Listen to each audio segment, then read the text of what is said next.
তুমি সত্যের পথে থাকলে কিছু মানুষ নিঃস্বার্থভাবে তোমার পাশে থাকবে, তোমাকে কোনো না কোনো ভাবে উৎসাহ দেবে, বিভিন্ন কাজে প্রেরণা যোগাবে।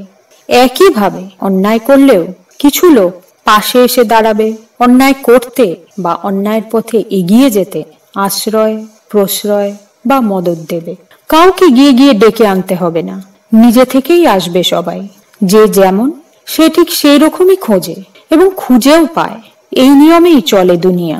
কোন পথে কে যাবে, কে থাকবে বা এগোবে, সেটা শুধু তার নিজের উপরেই নির্ভর করে।